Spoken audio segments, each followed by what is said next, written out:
Dr. Monica Bertagnolli, Chair of the Alliance for Clinical Trials in Oncology, which represents one of those mergers that we heard about before. This one happens to be the merger of the Cancer and Leukemia Group B, the North Central Cancer Treatment Group, and the American College of Surgeons Oncology Group. Dr. Bertagnolli also chaired the planning committee for the 2013 ASCO Institute of Medicine meeting to review progress since the 2010 IOM report. She's chief of the Division of Surgical Oncology at Brigham and Women's Hospital. Monica?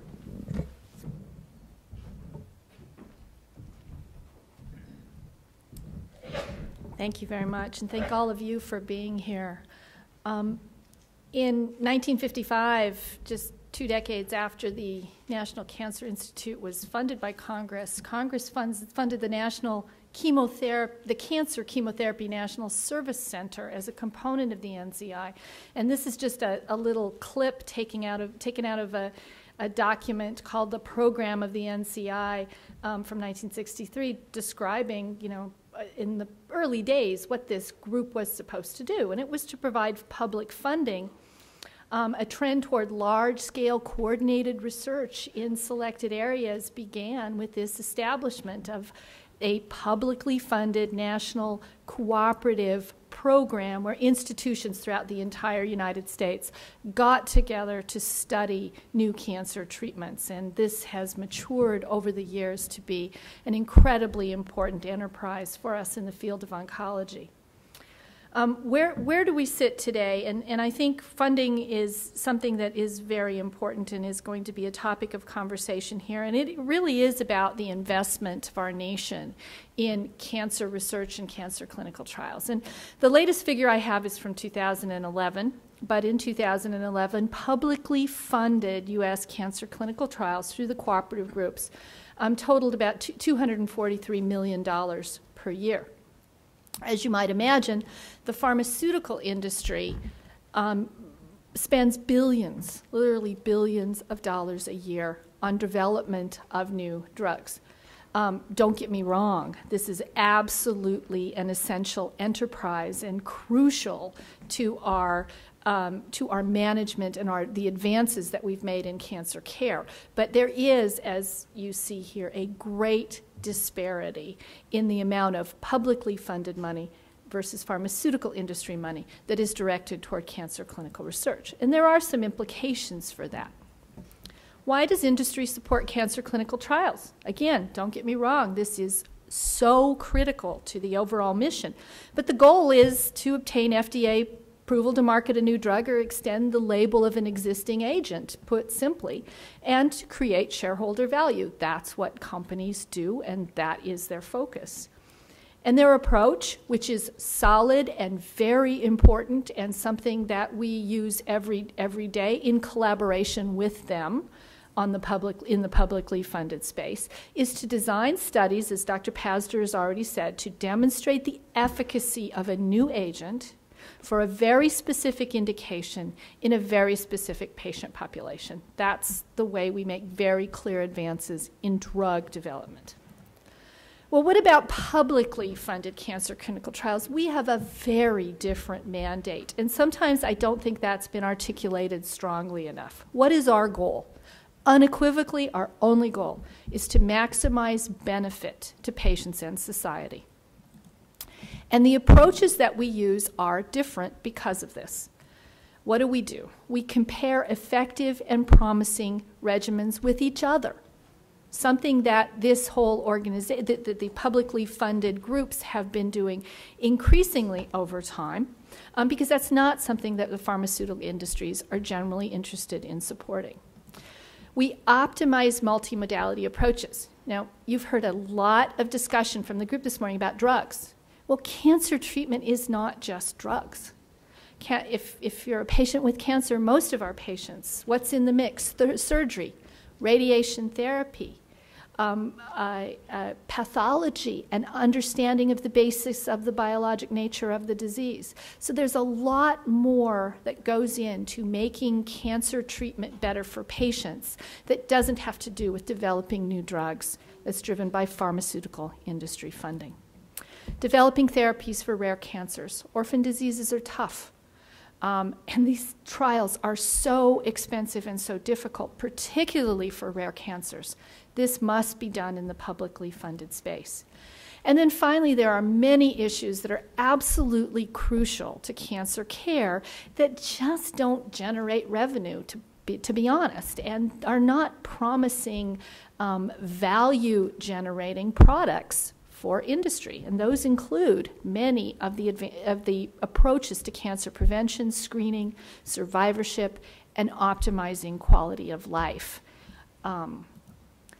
So as Dr. Hudis already gave you an introduction to, we've had this now more than 56-year-old organization, structure funded by the federal government to conduct cancer clinical trials research. It has undergone over the last 3 years a much needed revitalization, reorganization, streamlining, with great investment and good faith on all stakeholders to really turn this into what we need to maximally utilize the public dollar in 2013. And I just give a little picture here of the reorganized groups. This actually hasn't happened yet. The actual grants that form this new structure are currently under review at the National Cancer Institute, but we expect, we hope that this is the organization we're going to see when that new grant structure is created. And we also know that there's a mandate. This original group fell within the NCI in the Division of Cancer Treatment and Diagnosis. But these multi-institutional groups are not the only place that cancer clinical research is going on. And one of the other things that's happened, which is a really needed streamlining, is a better coordination between the other NCI efforts that fall in our major cancer centers and this multi-institutional consortium. So what are the accomplishments so far of creating this new national clinical trials network that's just about to be launched? Well, there's been a restructuring of the cooperative groups, and it really has dramatically consolidated operations. And I say here should result in increased efficiency. I think it's very fair to say it already has, and the real proof we have of that is that by virtue of the restructuring and also through an operational efficiency working group of the NCI, the speed of trial activation has dramatically increased. That's been an important friction point that we've had for far too long, and we make great progress there.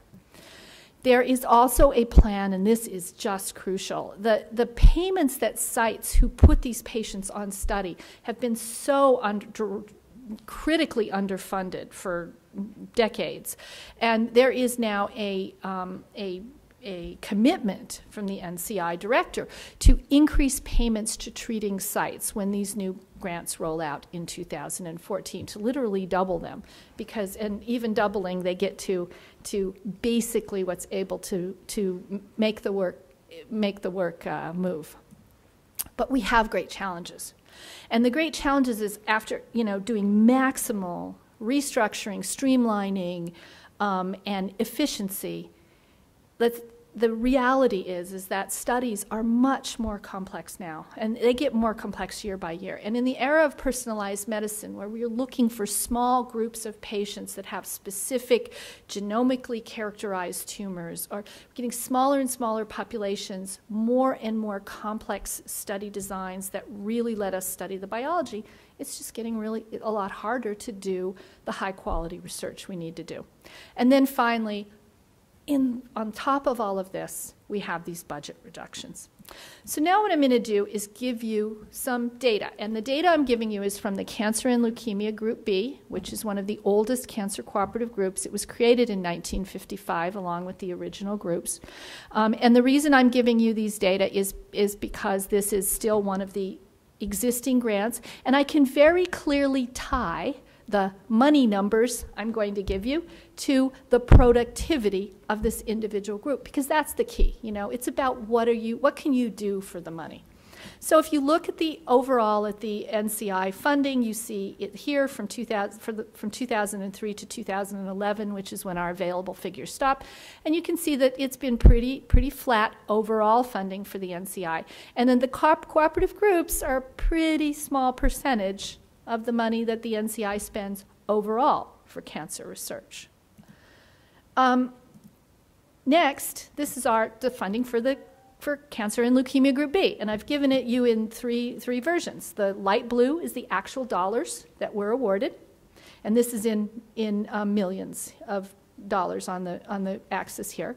The gray are just consumer price index adjusted dollars, the usual consumer price index equation year by year, put that in there. And then the last one is an adjustment for healthcare. And, what did I do there? Very simply, it's incredibly complex to really try to understand what that means. But I just said, basically the healthcare cost has been going up double what the general consumer price index, so it's doubled. It's not perfect. Please don't quote me to health economists out there, but it gives you a basic illustration of the fact that our dollars have been here in light blue, but our spending ability has gone down. So if you look at the light blue, the actual dollar reduction over this decade, it's been 12.6% that we've taken a hit. But if you look at what do we have to spend, what can we buy for our money, it's more like a 29% reduction. So now let me show you something else. These dollars here at the top are important. This little curve. And look at the shape of this curve. We were doing okay in the early part of the 2003, and then we took a dip, and then we did a little better for a while, and then we've taken another dip. Now watch the next slides. This is the number of study activations. How many studies could we get up and running and going over this decade? And look at the shape of this curve. This is cancer treatment and cancer control, two types of studies we do.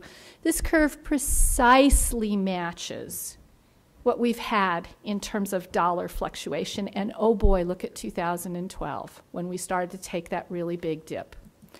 Okay, let's look at patients that we put on study. You see the same thing.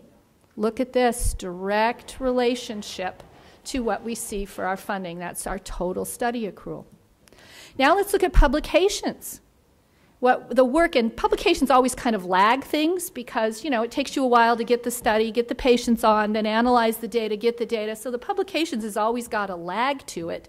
But, oh boy, you see about a 3-year lag for exactly the same thing. So in every measure of our productivity, the real hard productivity, have the number of studies we can get going, the number of patients we can study, and the number of publications and results we can give to the American people, it's directly affected and dramatically affected by a 29% reduction in our public support. Okay, so some final points just to summarize. The new National Clinical Trials Network is poised as never before. You'll see this at the meeting. I mean, the opportunities are incredible. Drug development from the pharmaceutical industry like we've never seen before, advances in surgical care and radiation therapy, advances in molecular biology. The opportunities are amazing. And the promise of translating scientific discovery into new treatments that really maximize patient benefit are there like it's never been before. Public funding for cancer clinical research has always been a very minor component of total spending on treatment development by the public space, by the NCI. And that's probably a good thing. We need all that R&D spending out there to develop the new treatments. It is what it is. It's a pretty minor component. There are many vitally important research questions that cannot be answered without public funding. I've kind of illustrated what those are for you. Maximal efficiencies have been achieved by integration of the cooperative groups in this new system. And it is also true that doing really good work means things are increasingly complex. And I really think that further gains are unlikely in terms of just making us leaner and meaner, because we've also got to be more complex and more accurate. Even before the dramatic funding cuts brought on by sequestration, funding deficits have significantly limited our ability to conduct potentially transformative clinical research. And finally, private industry will not support studies to address many of the most important research questions. We must preserve and enhance public funding for cancer clinical trials. So thank you very much.